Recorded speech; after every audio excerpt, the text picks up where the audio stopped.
we focus on clarity. What's the vision that you have? And really not even just the vision, but getting deeper into what are your core values? Like if you were to just let go of all the shoulds, if you knew the answer was going to be yes, and going back to like, what did you love doing as a child, and really getting to the core of like who they are underneath all of the programming, what brings them joy, where their skills are at, what does their ideal dream life look like, dream day, and really getting to the core of that so we can dictate, okay, what clarity on that bigger vision. Because, like I said, so often we sometimes think that what we want isn't actually what we want, because it could be based on someone else's desires or what we see as the mainstream thing to want, right? Especially with social media, it could be like, oh, strive for this 7-figure business. Maybe you don't want that. Maybe you want like a smaller level of income because that's what makes you comfortable. Or this is Get Unstuck Podcast, a podcast for entrepreneurs who prioritize their life first, business second. I'm Mutita Panmuk, your host, who dedicates my life to designing and building a business that supports lifestyle. We will learn together from entrepreneurs around the world how they overcome their life challenges, their business obstacles, and yet still get unstuck from the hamster wheel of burying themselves into their business. Because time is the number one commodity in the world that you cannot get back once it's gone. So let's shorten the learning curve and see how can we prioritize better. Let's get unstuck. Hi, Get Unstuck Nation. Our guest today, Lorina Christine, is a manifestation and mindset coach and a host of the Unleash Your Radiance Podcast, who is dedicated to support ambitious female leaders to manifest their biggest desire, break through mental barriers, and uplevel their life to achieve more wealth, love, joy, freedom, and success.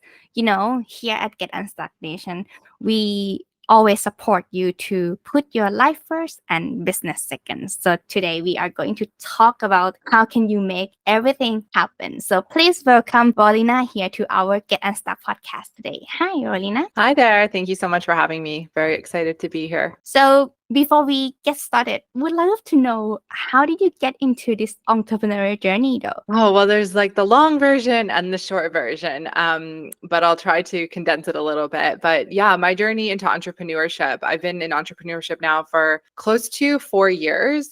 Coaching's a little bit on the newer side. I've pivoted my business a few times, but I always knew that I was really made for something more than just being in a 9-to-5. Not saying there's anything wrong with being in a 9-to-5 if that's what someone really does desire. But for me, I knew that I felt a different path calling me forward. And I just didn't know what that exactly was. But I knew I wanted to be my own boss, work for myself, and freedom is a big value of mine. And, through my career, I worked in events planning for many years, and I just always really felt out of alignment. I enjoyed events planning, but I just felt so out of alignment being on someone else's schedule, time, not having freedom to be creative and really do the work that I wanted to do. And it wasn't really until 2020 in August that when my job was made redundant due to events and COVID happening. Events was one of the first industries to go. And I had this opportunity in front of me, to really give it my all. I knew I didn't want to go back to the 9-to-5 world if I didn't had to. I felt like this was my opportunity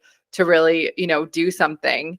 And I decided to go all in on myself. And I started doing a virtual assistant business to start because I didn't really know what else to do. I was like, okay, I took together like some of the skills that I had, which were events, admin, all that kind of thing. And I started doing a virtual assistant business, which was doing quite well, but I didn't feel like I really enjoyed it, but it wasn't really feeling super aligned. And I pivoted into doing retreat planning for spiritual business coaches and other business coaches. And that was a lot more aligned because it was bringing in that events. And I was always been a very spiritual person. I love mindset, personal development, but I still wasn't 100% feeling it was like super aligned. And, I wanted to be a coach about 15 years ago.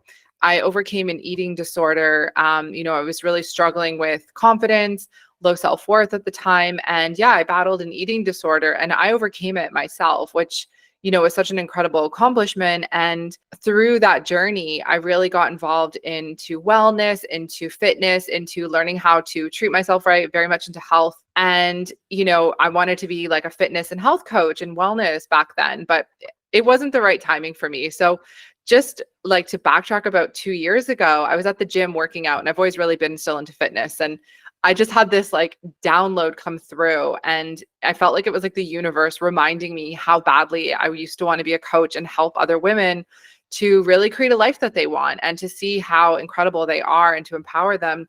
And yeah, so I literally left the gym because I was like, it just was like, I have to do this. And I went home and I signed up for a wellness coaching certification program.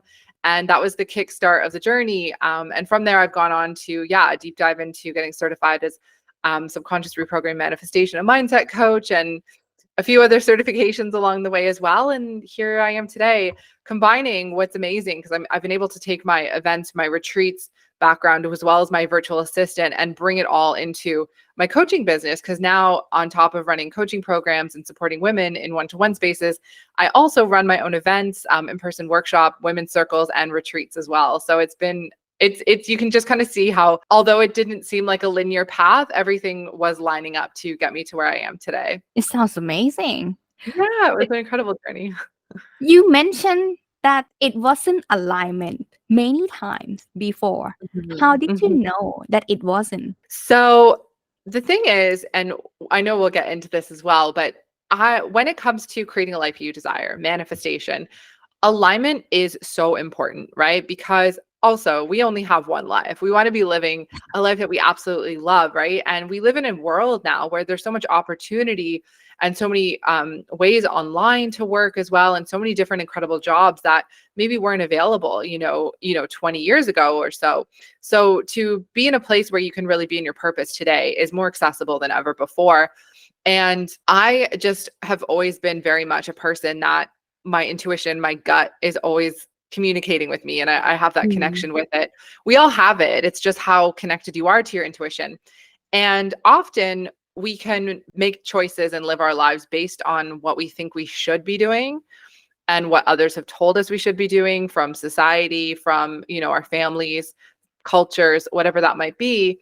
So we're living our lives on these ways and going into jobs, going into marriages, relationships, all kinds of different things because of what we think we should be doing. And it doesn't feel right, but we tell ourselves, but no, I should be happy. Like, things are good. I've got a good job. I've got a good salary, or if this relationship seems like it should be good, where there's something missing. And you have this feeling, this knowing, even if it's not, it doesn't need to be horrible. It can still feel like comfortable. But if it feels not 100% right, that is something that's out of alignment. And a lot of people don't take the time to really get curious and look at this. And then they feel like they're going through the motions of life. They're maybe okay, but they're not super fulfilled, right? And we want to live a life that we're feeling incredibly fulfilled by. So for me, I was going with making choices, and sometimes we don't have all of that clarity on the right away, but it's about making steps, seeing how does that feel. We can go with how things feel, right? Our emotions are very much an internal guidance system. So for me, when I was saying, I was not in alignment in these jobs, I was like, okay, this doesn't feel right. Something feels like it's missing. And then when I started my own business, I was like, yes, this feels right. I know I want to be my own business owner, but maybe this work isn't right. Okay, what do I like more? Getting clear on your values, and then trying something different, and then pivoting again. It's really a discovery journey as well along the way. Fulfillment. But how did you know that also this is fulfilled you? How do I know it's fulfilled me?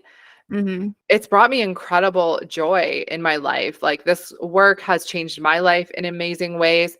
And it's been something that I always wanted to do, was to help other women really see how incredible and powerful they are, because self-worth was something I struggled with a huge part of my life. And through overcoming, so much of my own journey, I really wanted to help empower other women. And being in the spaces of especially hosting my own events or seeing, the results that my clients have been getting brings such deep fulfillment, knowing that I'm able to give back in this way, provide the service, and also like leave the world a bit of a better place. Like, this work can really help transform someone's life in amazing ways. And I feel like, why would I not be doing this, if I can bring that to this planet? And it brings me deep fulfillment, like I said, to see that you can help someone in that way, where it's like a shift that they have, this like aha moment, a different perspective shift. And also on top of that, the lifestyle around it, like, I'm doing work that really lights me up. I have a lot of freedom to travel, which travel was always a big thing for me. I create my own schedule. I get to have creativity and fun in my business as well, work with amazing women, collaborate with amazing women, be on podcasts like this with incredible women like yourself. Like there's so many like bonuses to it. And of course, yeah, there's hard days, like business can be very difficult sometimes. There's things that I'm not a genius at, like where it's not my zone of genius that I need to figure out. And yeah, there's days where I want to cry, but it's like overall, yeah, it's brought me incredible fulfillment along the way. What is it that would block ladies who reach out to you for help mostly? Yeah, so there's a few that come up, but the main ones really stem from, especially this is a big one I see with so many women, is not feeling good enough, not feeling like, oh, I have this dream, I have this vision, I know that I want, but maybe I'm not good enough to do it. Who's going to want to buy from me when there's other people out there who are more qualified or have more credentials, or I don't have a big enough audience, so who would listen to me speak on this? Or, I've never experienced success, so why would I now? Or like fear of failure, that's a big one as well.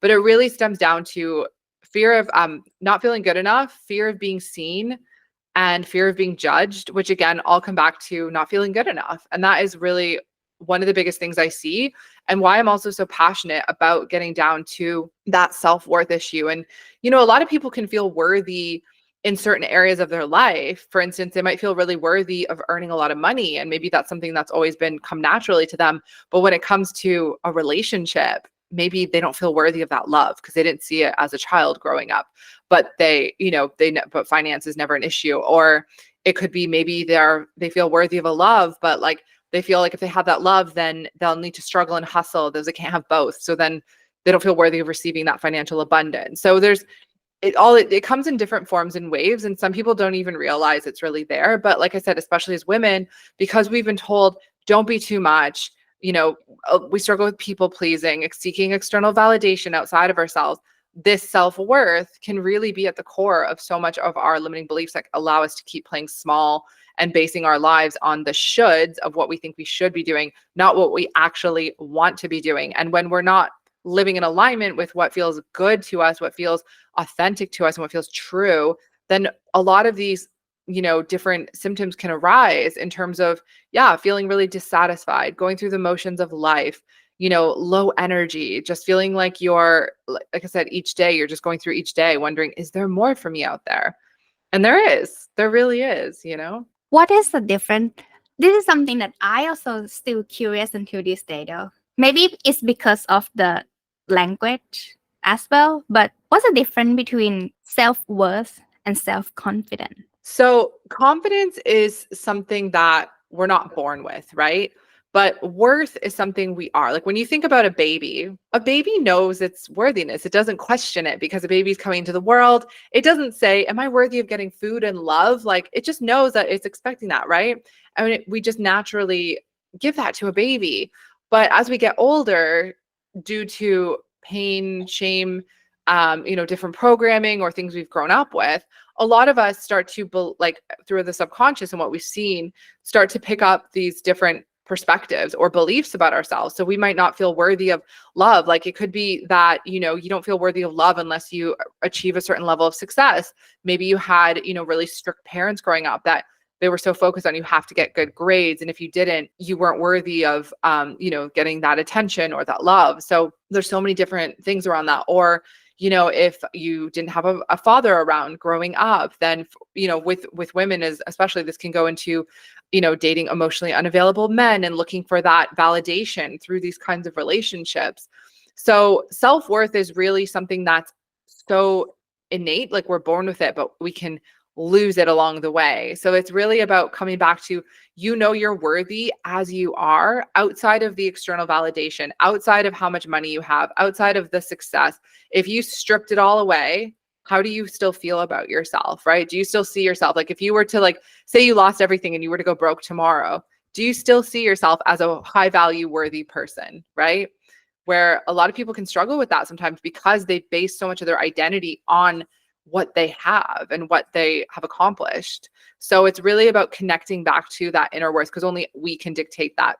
And confidence is something that can, when I think about confidence, it's something that can come and go. Like if, for instance, you lose a job or a breakup happens, your confidence might be knocked, but you get to still dictate your worth. You get to still say, I'm still worthy of love. Although maybe I don't feel confident right now, I'm still worthy of love. And you can bring that confidence back. So when a clients want to start working with you, what is the first thing that they have to establish first? Yeah. So the very first thing we do when we start working together is we focus on clarity. What's the vision that you have?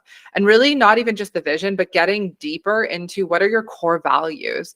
Like if you were to just let go of all the shoulds, if you knew the answer was going to be yes, and going back to like, what did you love doing as a child, and really getting to the core of like who they are underneath all of the programming, what brings them joy, where their skills are at, what does their ideal dream life look like, dream day, and really getting to the core of that so we can dictate, okay, what clarity on that bigger vision. Because, like I said, so often we sometimes think that what we want isn't actually what we want, because it could be based on someone else's desires and what we see as the mainstream thing to want, right? Especially with social media, it could be like, oh, strive for the 7-figure business.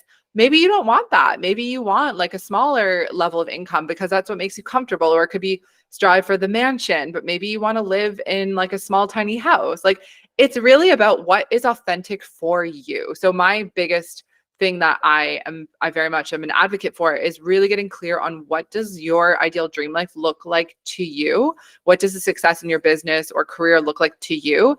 And working with the client to create that for themselves. Have you ever encountered anyone who doesn't able to answer that question? Like, I don't know. Yeah, absolutely. And that's why we do that deep work in the first session or so, because it's pulling back the layers, because some people don't know, right? Like the answers are always there, but they're buried deep down because we've been disconnected from our intuition. We've lost sight of maybe who we truly are. So it's about coming home to yourself and coming home to what you really want, because like I said, there's a lot of noise that could be on top of that. So that's where the connecting back to your intuition, getting clear on your values and what that could look like.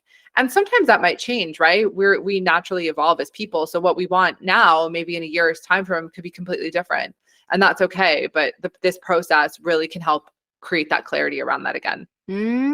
So it has no need to be like, this is the one and you're going to stick with it. But it also develops. Yeah, of course. It's life. Yeah, we evolve, like, sometimes relationships evolve, our businesses evolve. Like we aren't, stagnant beings. We're constantly evolving, which is beautiful. So as you evolve, like we outgrow certain things, but I think there's so much beauty in being able to honor that and really accept that as part of being who you are and being okay with it, because sometimes it can feel uncomfortable. If you've had, for instance, a business that you've had for a really long time, and it's just, maybe it's doing well, it's doing successful, your clients are getting great results, but your passion isn't there anymore. It's not bringing you that fulfillment, and you've tried different avenues. If it's still not working, then it's time to maybe look at, well, what is going to be in better alignment, because you yourself are going to show up as a much better version of yourself when you are so lit up by what you're doing.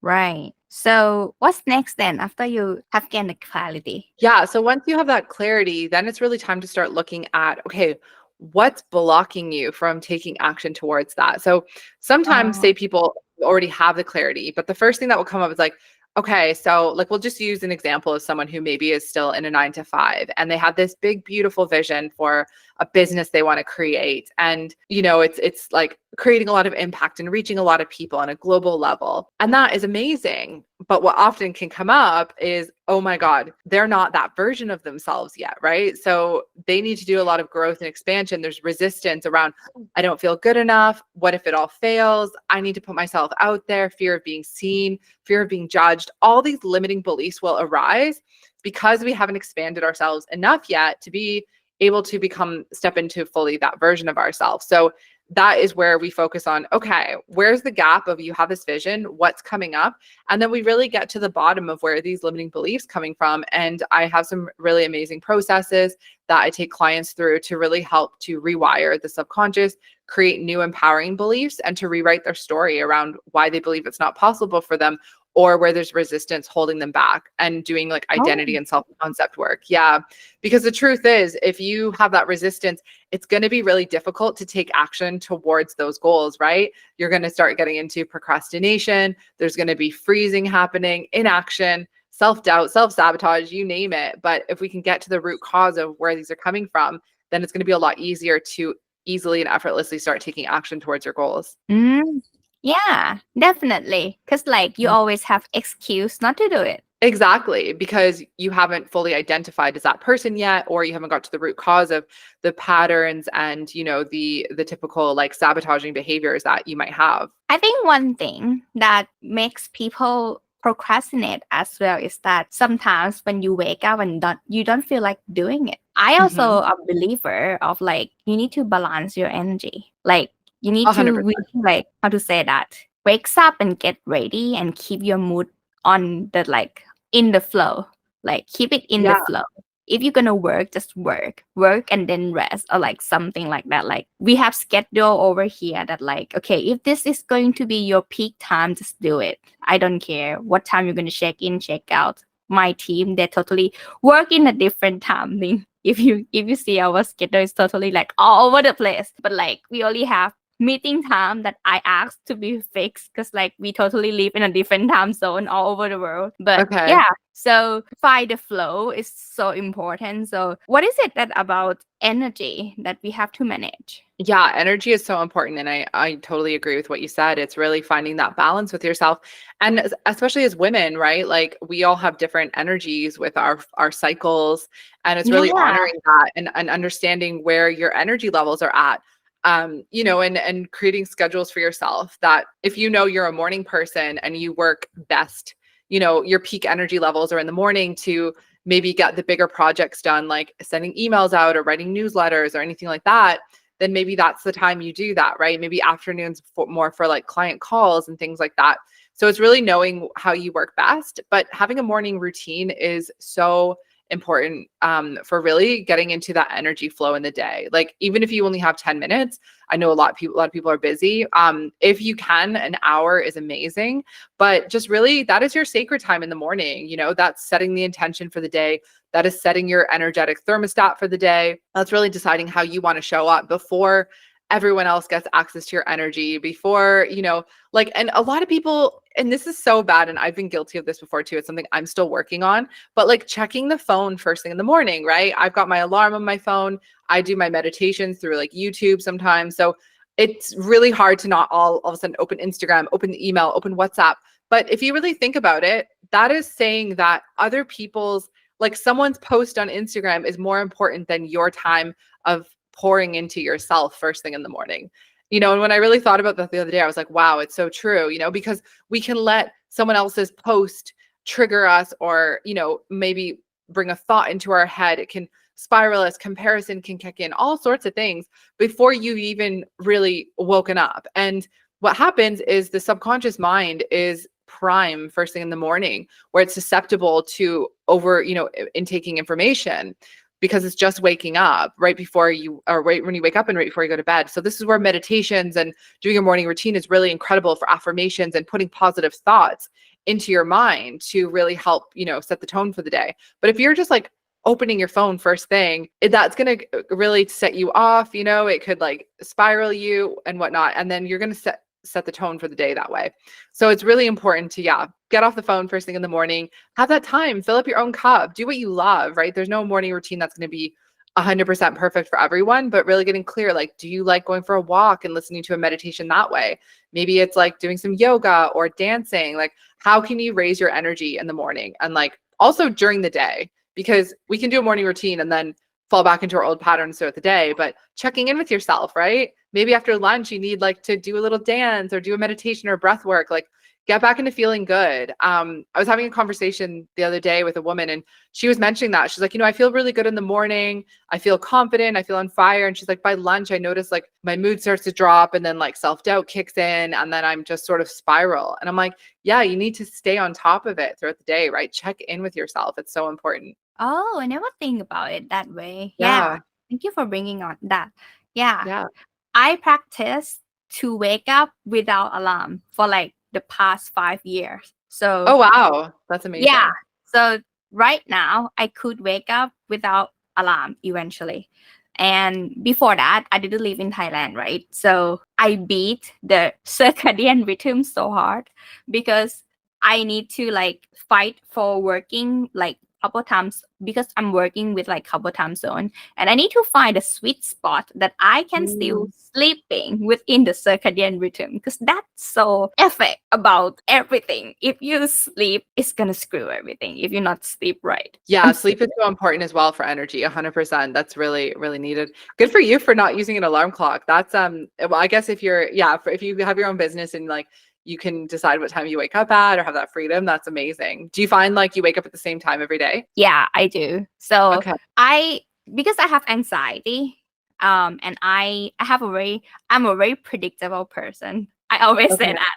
Like I have a very predictable schedule. Like my Monday to Thursday gonna be like one time. My Friday gonna be the latest day because that is one US coaching day. So I'm like sleep almost in the morning, and then weekend is going to be back to the normal. So that's my life, and I always wake up at the same time every day. Yeah. And it has Okay. been like that for 5 years. So my life is very stable. That's good to have that though, having like similar sleep schedules, because a lot of people, what happens sometimes, especially if they're like late nighters on the weekend, they're getting up super early in the week and then sleeping in a lot on the weekend. It can really disrupt your sleep schedule. But if you can set, within an hour or two, depending on, how that works for you, but finding something that really balances out, it's really, really good for your nervous system, for your body, for getting well rested. Yeah, I know. When you mentioned about our cycle, that's also affect. I read a book. I forgot the book name already. That's also affect about our productivity as well. I'm so Yeah. crazy. Like I'm very nerd on the sleeping, because like there was a time that I having a very bad migraine and insomnia, and I couldn't figure it out. So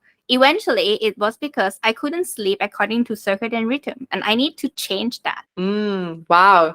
Yeah, it's really interesting. Like you said, like looking at our cycles and what stage we're in, and knowing that like, just after we finish our cycle, like we get back into feeling like really good energy, high vibe. So that's maybe a really good time. Social, maybe like a lot of podcast appearances or like networking, where when we're getting closer to our cycle, where like we're dropping, doing more like admin based work and like behind the scenes is really good. And also one thing I learned that's been so game changing for me is to not make any big decisions right before I'm about to get my period, because sometimes I can I can be very emotional. The self-doubt can kick in, the inner critic. And I'm like, this is not me. This is like my, inner mean girl who's there. And I can easily want to make like these like crazy choices. And I was like, no, just wait. And that has been so good, because I think I've definitely made some choices before from a place of like self-doubt or a scarcity because of like that mood drop and how we are showing it mentally with our cycles. So that's been really good, because I'm like, okay, I'm going to hold off and make that decision when I'm feeling more myself. Oh, that's a good nugget, everyone. Yeah. Take note on that. That's so good. Yeah, I really believe that, especially ladies. Like, I mean, it's so important. Like, if you guys have never searched about these cycle is that correct word? I just Menstrual cannot. cycles, yeah. Yeah, that's correct. So you have to read about this thing, because it's so affect, and that's why everything just like screw up. Yeah, and there's the book I'm thinking of that I read. I think it was called Code Red. I'm not sure. If I could find it, I will insert somewhere here. I will let my I think it's called Code Red by Lisa Lister, if I recall properly. Yeah. Okay, everyone, Really just good book. check that one. Yeah. So apart from that, though, what is the next part? Manifesting. We're gonna start. Yeah. So manifesting after the real one now. Yeah. So like I said, my work is very much a mixture of a holistic approach. So it's bringing in the spirituality, the energetics, the manifestation, the mindset, working with the whole woman. So yeah, we bring in the manifestation process, where it's a 7-step process that I take my clients through. And it's really leaning into mastering that art of manifestation while also leaning into trust, because this is a big part that a lot of people can tend to struggle with. Is things take time, right? When manifestation isn't an instant process, right? It takes time, it takes trust, it's a co-creation with the universe. So when we're looking to achieve certain things in our life, it's taking action as well. It's like I said, the co-creation law of action. And sometimes we run along challenges along the way, and it's really important to have that faith and that trust in the process of what's coming through. Sometimes there's lessons that need to be learned. We need to surrender, to the outcome and maybe be open to things working out in a different way than we thought. So this is something that is really, really important. Like I said, a lot of people can struggle with.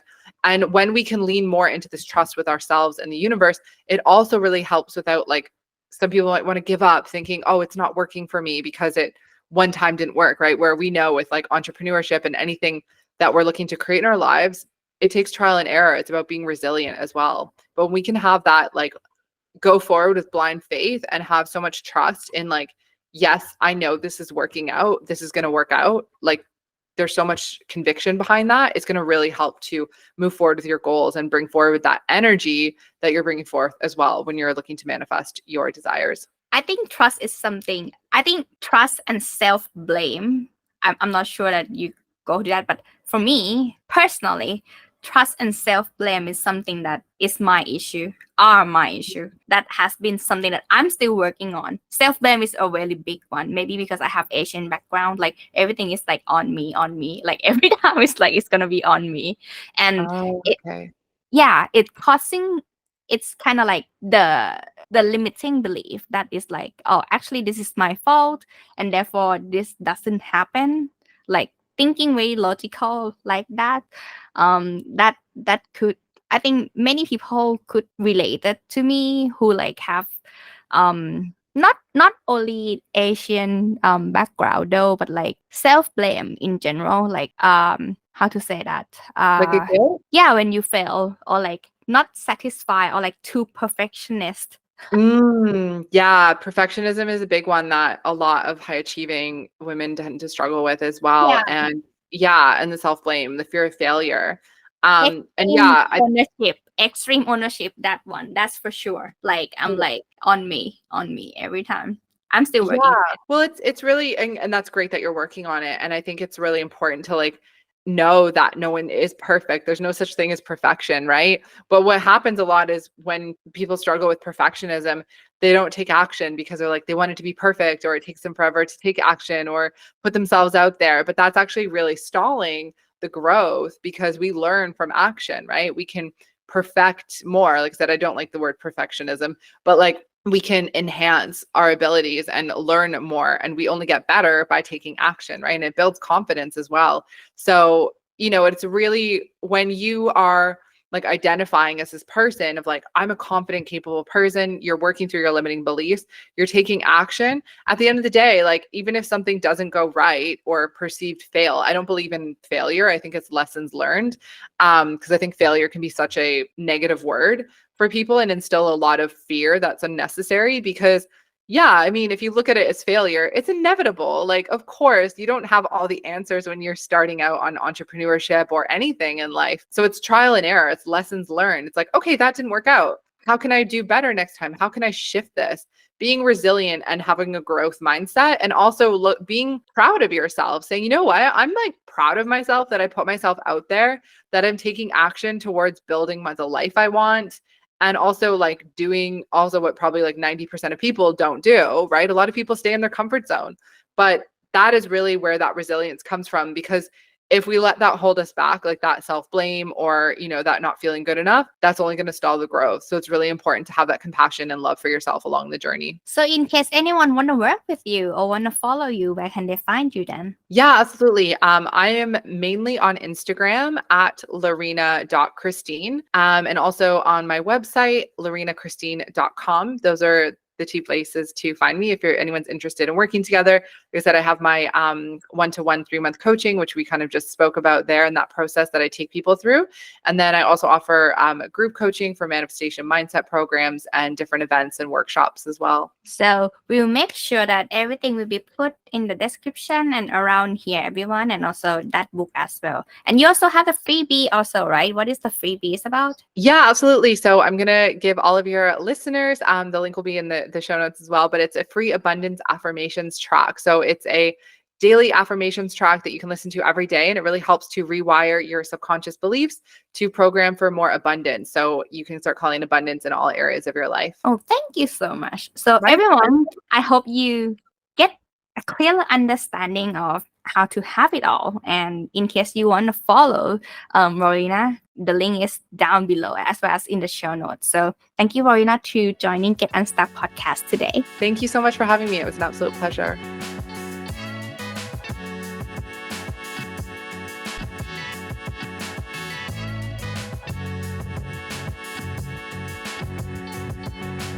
I hope this episode inspires you wherever you are in your entrepreneurial journey so that you can have your business that supports your lifestyle. Get a show note at getunstuckmethod.com/podcast. Review what we have learned together today and start implementing right now. See it by yourself. The result of your consistent action are worth it. You deserve the freedom to enjoy your life. Until the next episode, let's get unstuck.